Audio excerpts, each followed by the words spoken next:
நல்ல தகப்பனே உமக்கு நன்றி செலுத்துவோம். ஸ்தோத்திரிக்கிற கர்த்தாவே, அப்பா எங்களுக்கு ஆண்டவரே இந்த 2025 வருடத்தின் இந்த கடைசி டிசம்பர் மாதத்தில் நீங்கள் கொடுத்திருக்கீங்க.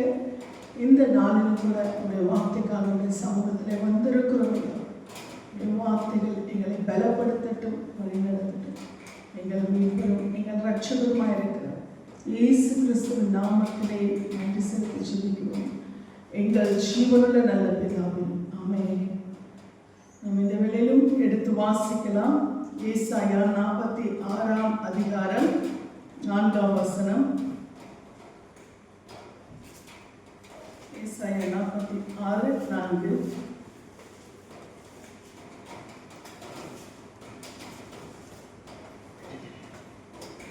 உங்கள் முதிர்வயதை நான் அப்படி செய்வேன், நிறைவேறும் மட்டும் நான் உங்களை தாங்குவேன். நான் அப்படி செய்து வந்தேன், இனிமேலும் நான் ஏந்துவேன், நான் சுமப்பேன், தப்புவிப்பேன். ஹல்லேலூயா.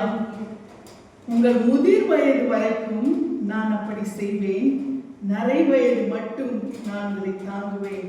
நான் அப்படி செய்து வந்தேன், இனிமேலும் நான் ஏந்துவேன், நான் சுமப்பேன், நான் தப்புவிப்பேன். ஹல்லேலூயா, ஹல்லேலூயா. ஆண்டவர் இந்த வருடத்தின் கடைசியில நமக்கு இந்த வசனத்தை நமக்கு கொடுத்திருக்கிறார். ஹல்லேலூயா. இந்த நாளிலும் கூட இந்த வசனத்தை கேட்கும் பொழுது இதுல ஆண்டவர் நடத்தின பாதையிலே நம்முடைய ஆயுளின் பெரும்பகுதியை கடந்து இருக்கிறோம்.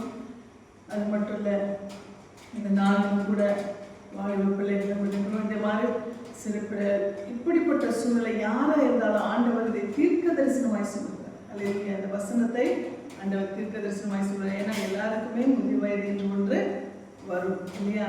அப்ப அந்த நாட்கள் வரைக்கும் கர்த்தர் சொல்லுகிறார், இந்த வாக்கு தத்தத்தை ஆண்டவர் திட்டமாய் தெளிவாய் ஆண்டவர் சொல்லுகிறார். ஏனென்றால் இந்த வருடம் கடைசியிலே நாம் ஆண்டவருடைய நாமத்தை மகிமைப்படுத்தும்படியாய் நாம் வந்திருக்கிறோம். அல்லேலூயா. தொடங்கினவர்கள் முடிக்கிறதற்கு எவ்வளவு பெரிய அல்லேலூயா. இன்றைக்கு ஆண்டவர் இந்த வருடத்தை நமக்கு ஆண்டவர் கடைசி மாதத்தை நமக்கு அவர் கிருபையாய் கொடுத்திருக்கிறார். அல்லேலூயா. அதற்காக நாம் கர்த்தருக்கு நன்றி செலுத்துவதாய் இருக்க வேண்டும். அல்லேலூயா. உங்கள் முதிர் வயது வரைக்கும் நான் அப்படி செய்வேன். ஆமென். அப்ப ஆண்டவர் நம்மை தெரிந்து கொண்டிருக்கிறார், நம்மை பேர் சொல்லி அழைத்திருக்கிறார், நம்மை பிள்ளைகளாய் மாற்றியிருக்கிறார், நம்முடைய கரத்தை பிடித்திருக்கிறார். நம் கரம் பிடித்த தேவன் அவர் கடைசி வரைக்கும் நம்மளை என்ன பண்ண மாட்டாராம், கைவிட மாட்டார். அல்லேலூயா.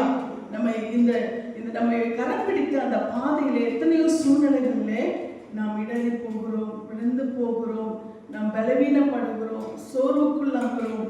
ஆனாலும் கர்த்தர் என்ன பண்றாரு, நம்மை தட்டி தட்டி தூக்கி எடுக்கிறார். அல்லேலூயா. மகனே பயப்படாத, மகனே பயப்படாத, நான் உன் கூட தான் இருக்கேன், நான் உன் கூட தான் இருக்கேன், நான் உன்னை பலப்படுத்துவேன், நான் உன்னை வழிநடத்த. நம்ம என்ன பண்றாரு, ஒவ்வொரு பாதையிலும் நம்மை தாங்கி தாங்கி தாங்கி நடத்தி கொண்டிருக்கிறார். அல்லேலூயா. அவருடைய கிருபை இல்லைன்னா நாம இம்மட்டுமாய் கடந்து வரவே முடியாது. அல்லேலூயா. ஆண்டவர் இந்த வார்த்தை, உங்கள் முதிர் வயது வரைக்கும் நான் அப்படி செய்வேன். அல்லேலூயா. நான் எப்படி நேற்றுக்கு உங்களை நடத்தணும் அதே மாதிரி தான் இன்னைக்கு நடத்துவேன். நாளைக்கு உங்களை நான் என்ன பண்ணுவேன், அதே மாதிரி நான் உங்களை என்ன பண்ணுவேன், நான் உங்களை தாங்குவேன் என்று அழகாக ஆண்டவருடைய வார்த்தை சொல்றேன். நான் எப்படின்னா அந்த வசனத்தை ஆண்டவர் விளக்கமாய் நமக்கு சொல்ற, நரை வயது மட்டும் உங்களை தாங்குவேன். அல்லேலூயா. கான்ஃபிடென்ட்டா இருக்கும், என் ஆண்டவர் என்னை கைவிடவே மாட்டார். அல்லேலூயா.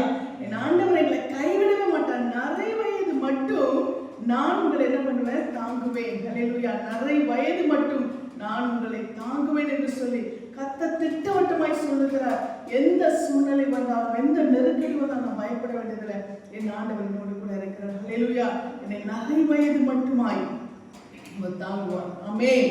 அவர் என்னை தப்புவிப்பார், என்னை பலப்படுத்துவார், என்னை வழிநடத்துவார். அல்லேலூயா. அவருடைய கரம் என்னோடு கூட இருந்து என்னை நடத்துகிறதா இருக்கிறது.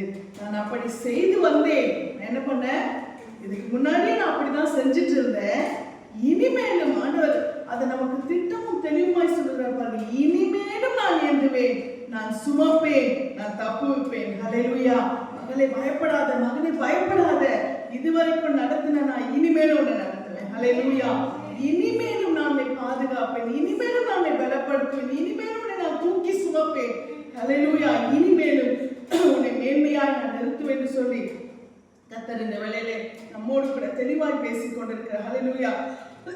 இந்த வார்த்தையை நாம் பெற்றுக்கொண்டபடினாலே நாம் நிச்சயமாய் கர்த்தருக்குள்ளே நம்மை பலப்படுத்திக் கொள்ள வேண்டும், நம்மை திடப்படுத்திக் கொள்ள வேண்டும். எந்த சூழ்நிலை வந்தாலும் எனக்கு வாக்குத்தத்தம் பண்ணின என் தேவன் தம்முடைய வார்த்தையில அவர் உண்மையுள்ளவராய் இருந்து என்னை நடத்த அவர் போதுமானவராய் இருக்கிறார் என்று சொல்லி நாம் கர்த்தருடைய நாமத்தை மகிமைப்படுத்த வேண்டும். யோவேல் 2ஆம் அதிகாரம் 26ஆம் வசனத்தை நாம் வாசிப்போமானால், யோவேல் 2:26,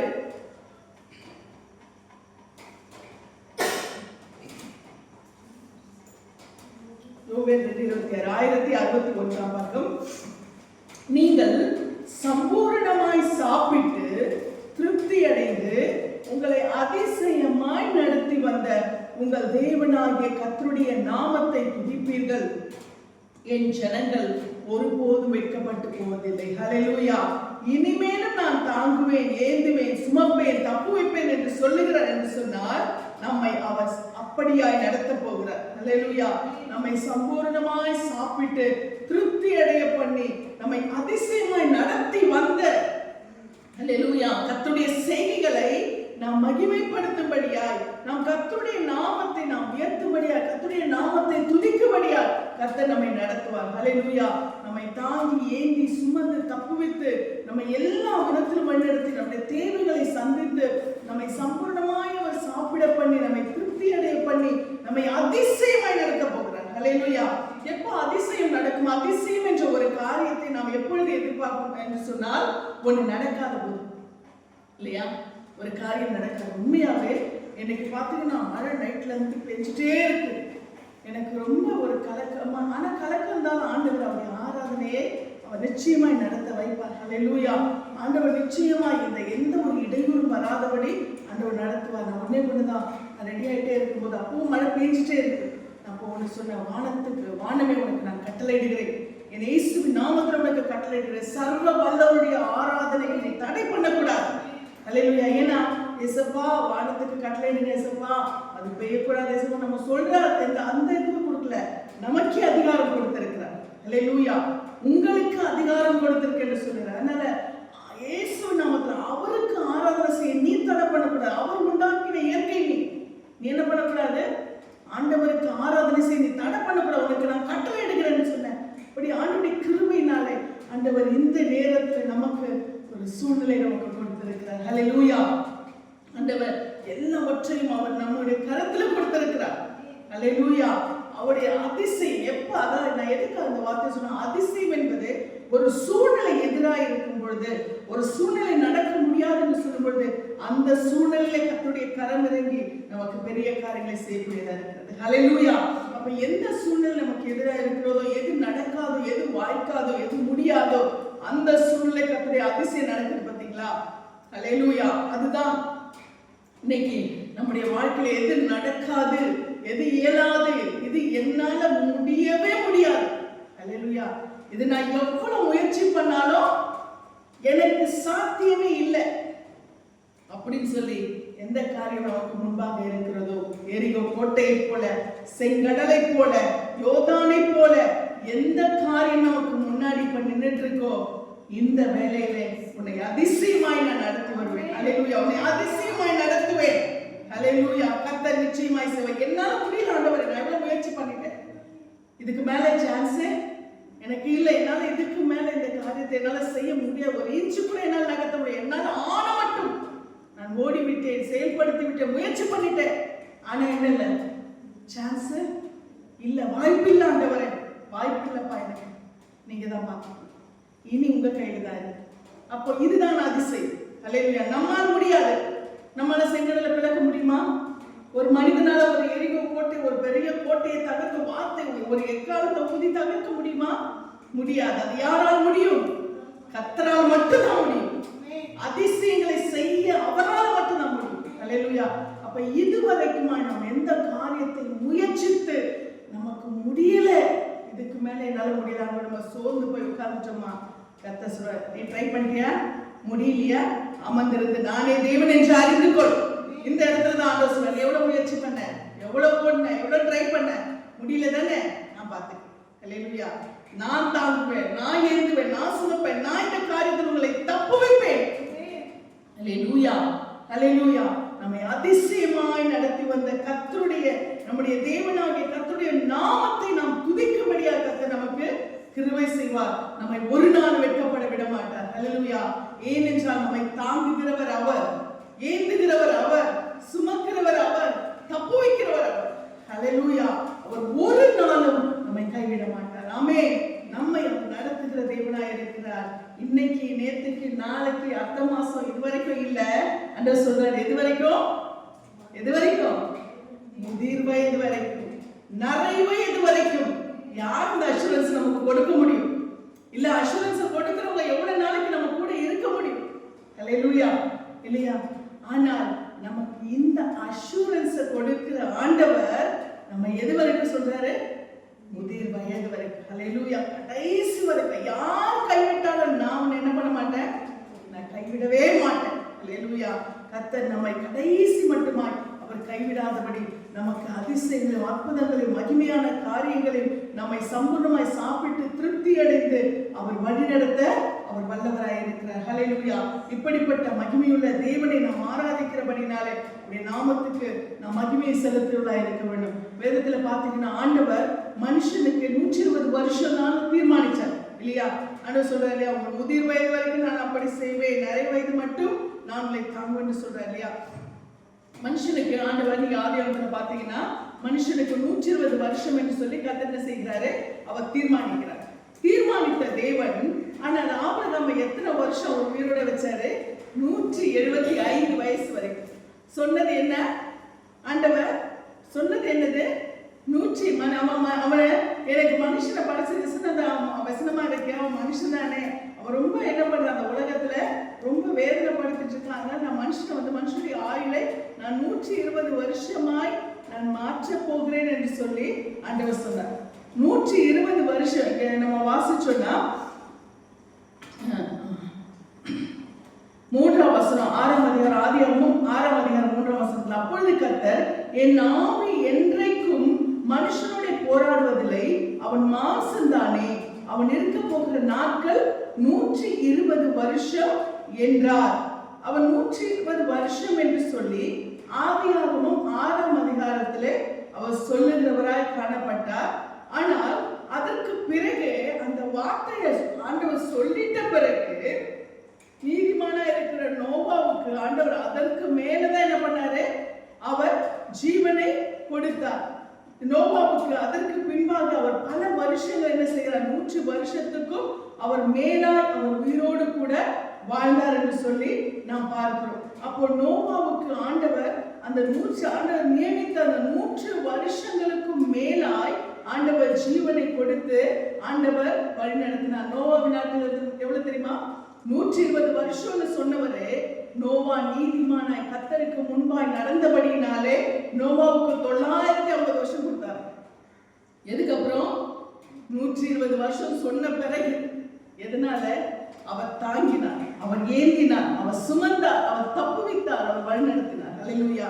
அதனால நோவாவுக்கு கர்த்தர் 950 வருடங்கள் ஆண்டவர் ஜீவனை கொடுத்து அவரை நரை வயது வரைக்கும் முதிர் வயது வரைக்கும் ஆண்டவர் பண்றாரு, அவரை தாங்கினார் சொல்லி நாம் பார்க்கிறோம். அதே போல நம்ம பார்த்தோம்னா 120 வருஷம் சொன்ன ஆண்டவர் இங்க பார்க்கும்போது ஆபிரகாமுக்கு 175 வயது வரைக்கும் ஆயுளை கொடுத்து என்ன பண்றாரு?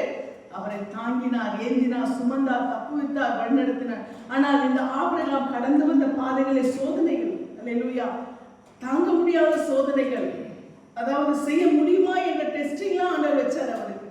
ஆனா அதிலும் என்ன செய்கிறார்? ஆண்டவர் அவரை தப்புவிக்கிறார். அந்த சூழ்நிலை, அந்த சோதனையை தாண்டி வரும்படியால் ஆண்டவர் அவரை தப்புவித்து அவரை பலப்படுத்தி அவரை நடத்துகிறார் என்று சொல்லி பார்க்கிறோம். இதே படம் பார்த்தோம்னா ஈசாக்கு, யாக்கோபு, யோசேப்பு இவங்களுடைய காரியங்கள் எல்லாவற்றையும் நாம் பார்க்கும் பொழுது கர்த்தர் அவர்கள் எல்லாம் அப்படியா என்ன செய்கிறார்? அவர் நேர்த்தியாய் நடத்துகிறார் என்று சொல்லி நாம் பார்க்கிறோம். யோசேப்பின் வாழ்க்கையில நாம் பார்க்கும் பொழுது யோசேப்பு தன்னுடைய வாழ்க்கையில அவர் கடந்து வருகிற அந்த பாதையிலே அவர் சோதனைகளை சந்திக்கிறார், நெருக்கடிகளை சந்திக்கிறார், சகோதரர்களாலே அவர் புறக்கணிக்கப்பட்ட ஒரு சூழ்நிலையை சந்திக்கிறார். இப்படிப்பட்ட நிலைமையில கூட அவர் தேவனோடு கூட விசுவாசத்தோடு கூட பலனோடு கூட அவர் வாழ்கிறவராய் இருக்கிறார். அவர் தன்னுடைய பிள்ளைகளுடைய பிள்ளைகளை என்ன செய்கிறாரா, அவர் வளர்க்கக்கூடிய அந்த கிருபையை கர்த்தர் அவருக்கு கொடுத்தார் என்று சொல்லி நாம் பார்க்கிறோம். அல்லேலூயா. ஆண்டவர் அவரை நல்ல தீர்க்காயுசோடு கூட ஆண்டவர் வழிநடத்துகிறார். நம்ம ஆதியாகமத்திலே நாம் பார்க்கும் பொழுது, ஆதியாகமம் 50ஆம் அதிகாரத்தில் 23ஆம் வசனத்தில் நாம் பார்க்கும் பொழுது, யோசேப்பு எப்பிராயீமுக்கு பிறந்த 3ஆம் தலைமுறை பிள்ளைகளையும் கண்டான். மனாசேயின் குமாரனாகிய மாகீரின் பிள்ளைகளும் யோசேப்பின் மடியில் வளர்க்கப்பட்டார்கள். அல்லேலூயா. ஆண்டவர் அப்படிப்பட்ட ஒரு தீர்க்காயுசை 3ஆம் தலைமுறை மட்டுமாய் யோசேப்பு வளர்க்கிறார். ஆனால் அவர் கடந்து வந்த பாதையிலே சந்தித்த சோதனைகள், எத்தனை சிறையிருப்பின் அனுபவங்கள், ஆனாலும் கர்த்தர் அவர் என்ன செய்யல, கைவிடவில்லை. அல்லேலூயா. அவரை கடைசி மட்டுமாய் தூக்கி நிறுத்தி உயர்த்தி வைக்கிறார். ஆமென். நாம் கடந்து வந்த பாதைகள் எத்தனை நெருக்கடிகள் இருந்தாலும் ஆண்டவர் நம்மை தாங்குவார், ஏந்துவார், சுமப்பார், தப்புவிப்பார். நம்முடைய வாழ்க்கையின் சூழ்நிலைகளை நாம் திரும்பி பார்க்கும் பொழுது நிச்சயமாய் நாம் அந்த நம்முடைய வாழ்க்கை அந்த நாட்கள் நமக்கு எப்படியா இருக்கும் தெரியுமா? மகிமையாயிருக்கும். அல்லேலூயா. மேன்மையாயிருக்கும், ஆசீர்வாதமாயிருக்கும். யாரெல்லாம் அவரை தள்ளினாங்களோ, யாரெல்லாம் அவரை குழியில போட்டாங்களோ, அவங்கெல்லாம் அவர் காலிலே வந்து விழும்படியா கர்த்தர் யோசேப்பை உயர்த்தினார். அல்லேலூயா. தலைமுறைகளை, 3ஆம் தலைமுறைகளை ஆண்டவர் காண செய்தார். அல்லேலூயா. ஆண்டவர் சொல்லியிருக்கிறார்ல, நான் தாங்குவேன், ஏந்துவேன், சுமப்பேன், தப்புவிப்பேன். எது வரைக்கும்? முதிர் வயது வரைக்கும். அல்லேலூயா. முதிர் வயது வரைக்கும் நான் தாங்கி ஏந்தி சுமந்து தப்புவித்து வழிநடத்துவேன். அதனால அவரை நம்புகிற பிள்ளைகளை ஆண்டவர் ஒரு நாளும் அவர் கைவிடவே மாட்டார். அல்லேலூயா. அவர் ஒரு நாள் விட்டு விலகவே மாட்டார். ஆமென்.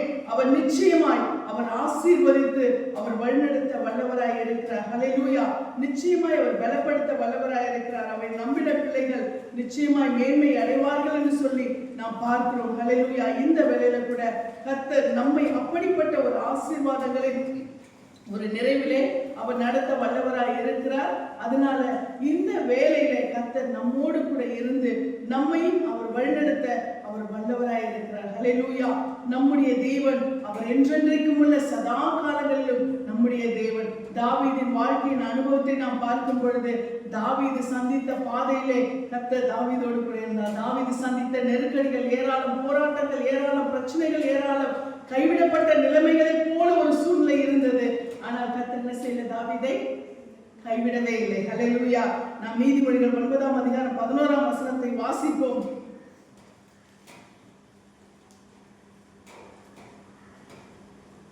நீதிமொழிகள் 9:11.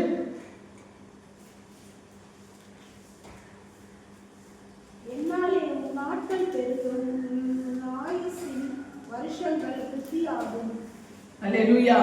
என்னாலே உன் நாட்கள் பெருகும், உன் ஆயுசின் வருஷங்கள் விருத்தியாகும் என்று சொல்லி கர்த்தர் சொல்லுகிறார். அல்லேலூயா. என்னாலே. அல்லேலூயா. ஜீவனை கொடுக்கிறவர் யாரு? பலனை கொடுக்கிறவர் யாரு? ஆமென். ஆயுளை கொடுக்கிறவர் யாரு? ஆண்டவர். என்னாலே உன் நாட்கள் பெருகும், உன் ஆயுசின் வருஷங்கள் விருத்தியாகும் என்று சொல்லி கர்த்தர் சொல்லுகிறார். அல்லேலூயா. கர்த்தர் நம்மை ஜீவனையும் ஆயுளையும் பெருக பண்ணி அவர் மேன்மையை செய்கிற தேவனாய் இருக்கிறார். அல்லேலூயா. நம்முடைய வாழ்க்கையில் எல்லா நன்மைகளையும் அவர் கூட்டி கொடுத்து நம்மை ஆசீர்வதிக்கிறவராய் இருக்கிறார். இந்த வேளையிலே தேவனுடைய தாசர்கள், நாம் வேதத்திலே கண்ட தேவனுடைய தாசர்கள், அதற்கு நமக்கு ஒரு பெரிய உதாரணமாய், நல்ல உதாரணமாய் அவர்கள் காணப்படுகிறார்கள். இன்றைக்கு வாசித்த இந்த காரியத்தின் படியாக கூட கர்த்தர் நம்மை அப்படியாய் பலப்படுத்தி அவர் ஆசீர்வதிக்க வல்லவராய் இருக்கிறார். அல்லேலூயா. ஆண்டவர் இந்த வேளையிலே நமக்கு ஒரு பெரிய நன்மையை அவர் வைத்திருக்கிறார். அந்த நன்மைக்கு கர்த்தர் நம்மை பாத்திரவான்களாய் அவர் மாற்றியிருக்கிறார். அதனால இந்த வேளையில கூட கர்த்தர் தம்முடைய கிருபையை நமக்கு அளவில்லாமல் ஊற்றுவார். தேவனுடைய தாசனாகிய தாவீதை கர்த்தர் ஆசீர்வதித்தார். தேவன் அவரை கடைசி, அதாவது அவர் சந்தித்த அந்த எல்லா சூழ்நிலைகளுக்கும் கர்த்தர் அவரை மாற்றி அவரை கர்த்தர் என்ன செய்கிறாரா, அவரை தீர்க்காயுசை அவருக்கு கொடுத்து விருத்தாப்பியனால் பூரண ஆயுள்ளவராய் கர்த்தர் என்ன செய்கிறார், அவருடைய மரணம் வரைக்கும் அவரை நடத்துகிறார் சொல்லி வேதம் சொல்லுகிறது. இந்த நாளிலும் கூட நாம் தேவனுடைய வார்த்தைகளை நாம் இப்பொழுது நாம் தியானித்துக் கொண்டிருக்கிறோம். வேதத்தில் இருக்கிற தேவனுடைய தாசர்களுடைய நடத்துதல்களை நாம் பார்த்து கொண்டிருக்கிறோம். நாம் எத்தனை சூழ்நிலைகள், எத்தனை நெருக்கடிகளை சந்தித்தாலும் கர்த்தர் நம்ம என்ன பண்ண மாட்டாரு, கைவிட மாட்டார். நிச்சயமாய் நமக்கு அவர் மகிமையான காரியங்களை அவர் செய்ய வல்லவராய் இருக்கிறார். இந்நாளே உன் நாட்கள் பெருகும், உன் ஆயுசின் வருஷங்கள் விருத்தியாகும் சொன்ன வார்த்தையின்படி அது கூட சஞ்சலமும் வருத்தம்லாம் கிடையாது. ஆண்டவர் தன்னுடைய பிள்ளைகளை வேதத்துல நம்ம பார்த்த எல்லா தேவனுடைய தாசர்களும் நோவால இருந்து, ஆபிரகாம்ல இருந்து, ஈசாக்குல இருந்து, யாக்கோபுல இருந்து, யோசேப்புல இருந்து, தாவீதுல இருந்து எல்லாருமே பார்த்தீங்கன்னா அவங்களுடைய முதிர் வயது எப்படி இருந்தது தெரியுமா? சமாதானம், இளைப்பாறுதல், சந்தோஷமா இருந்தது. அல்லேலூயா. அவருடைய கடைசி அந்த நாட்கள் எப்படி இருந்ததுன்னா, அவங்க நல்ல முதிர் வயதோடு கூட, நல்ல ஆயுளோடு கூட, நல்ல பலனோடு கூட அவங்க என்ன பண்றாங்க? தேவனுடைய சமூகத்துல இளைப்பாறுதலுக்குள்ளாய் அவர்கள் கடந்து செல்லுகிறார்கள். அல்லேலூயா. தேவனுடைய தாசனாகிய மோசே, அவரையும் பார்க்கும் பொழுது ஆண்டவர் என்ன பண்றாரா? அவரை அடக்கம் பண்ணுகிறார். அவர் அந்த மலையில ஏறி சென்று தம்முடைய ஜனங்களை அவர்கள் சுதந்திரிக்க போகிற கானானை பார்க்கிறார். பார்த்து அவரே அந்த மலை மேல ஏறி போகிறார். மறிக்கிறதுக்கு முன்னாடி ஒரு மலை மேல ஒரு சாதாரணமா ஒரு வாலிபர்கள் ஏறி போனா கூட எப்படி இருக்கும்? மூச்சு வாங்கும். அவர் அவ்வளவு பெரிய மலை மேல ஏறி போய் அங்கிருந்து கானான் தேசத்தை அவர் பார்க்கிறார். தேவன் தம்முடைய ஜனங்கள் சுதந்திரிக்க போகிற, தேவனுடைய ஜனங்கள் சுதந்திரிக்க போகிற அந்த கானான் தேசத்தை அவர் ஆசீர்வதிக்கிறார். கர்த்தர் என்ன செய்யறாரு? அங்கே அவர் கர்த்தருக்குள்ளாய் அவர் மரணிக்கிறார். அங்கே ஆண்டவர் என்ன செய்கிறார்? மோசேயை கர்த்தரை அடக்கம் பண்ணுகிறார். அல்லேலூயா. எவ்வளவு ஒரு பெரிய ஒரு தேவனுடைய தாசர்களுடைய அந்த முடிவு சமாதானம். அல்லேலூயா. நீ நீதிமானை நோக்கி செம்மையானவனை கவனித்திருப்பாயானால் அந்த மனிதனுடைய முடிவு எப்படியா இருக்கும்? எப்படியா இருக்கும்? சமாதானம். அல்லேலூயா. கர்த்தர் நிச்சயமாகவே நம் வேதத்திலே பார்த்த இந்த அத்தனை தேவதாசர்கள் கர்த்தர் என்ன பண்றாரு? அவர் தாங்கினார், அவர் ஏந்தினார், அவர் சுமந்தார், அவர் தப்புவித்தார், அவர் வழிநடத்தினார். இந்த வேளையில நம்முடைய வாழ்க்கையின் ஓட்டத்திலும் கூட கர்த்தர் நம்மோடு கூட இருந்து நம்மை அவர் தாங்கி சுமந்து தப்புவித்து வழிநடத்த வல்லவராயிருக்கிறார். இன்றைக்கு நாம் தியானித்த இந்த ஏசாயா 46 அதிகாரத்தின் 4ஆம் வசனத்திலே நமக்கு கர்த்தர் கொடுத்த இந்த வாக்குத்தத்தத்தின்படியா, உங்கள் முதிர் வயது வரைக்கும் நான் அப்படி செய்வேன், நரை வயது மட்டும் நான் உங்களை தாங்குவேன், நான் அப்படி செய்து வந்தேன், இனிமேலும் நான் ஏந்துவேன், நான் சுமப்பேன், நான் தப்புவிப்பேன். அல்லேலூயா. கர்த்தர் நம்மை ஏந்துவார், நம்மை சுமப்பார், நம்ம எல்லா சூழ்நிலைகளுக்கும் தப்புவிப்பார். அல்லேலூயா. இந்த வேளையில் இந்த வாக்குத்தத்தத்துக்காக நாம் கர்த்தருக்கு நன்றிகளை செலுத்துவோம். இதன் மீது கரத்தை வைத்து அறிக்கையிடும். ஆண்டவரே, இந்த 25ஆம் வருடத்துல இந்த டிசம்பர் மாதத்தின் இந்த கடைசி இந்த மாதம் வரைக்குமா என்னை நீங்க தாங்கி ஏந்தி தப்புவித்து வழிநடத்திருக்கீங்கப்பா. இனிமேல் நீங்க சொல்லியிருக்கீங்க, இந்த டிசம்பர் மாதம் மட்டும் இல்ல, நீங்க சொல்லியிருக்கீங்க முதிர் வயது வரைக்கும். அல்லேலூயா. உங்களை நான் முதிர் வயது வரைக்கும் நான் சுமப்பேன் என்று சொல்லியிருக்கீங்க. ஆண்டவரே, அப்பா, நீங்க முதிர் வயது வரைக்கும் என்னை தாங்க போறீங்க, என்னை சுமக்க போறீங்க, என்னை தப்புவிக்க போறீங்க, என்னை வழிநடத்த போறீங்க. உங்களுக்கு நன்றி தகப்பனே என்று சொல்லுமா. நாம் அது வரைக்கும் நாம் கலங்க வேண்டாம், துவண்டு போக வேண்டாம். ஆண்டவர் நமக்கு வாக்கு பண்ணியிருக்கிறார். நம்மை அவர் கடைசி மட்டுமாய் தாங்கி நடத்த வல்லவராய் இருக்கிறார். எத்தனை சூழ்நிலைகள், எத்தனை ஆபத்துகள், எத்தனை நெருக்கடிகள், எத்தனை சூழ்ச்சிகள் வந்தாலும் கர்த்தர் நம்மை கடைசி மட்டுமாய் அவர் கைவிடாமல் நடத்துவார். கர்த்தருடைய நாமத்துக்கே மகிமை உண்டாவதாக. ஆமென்.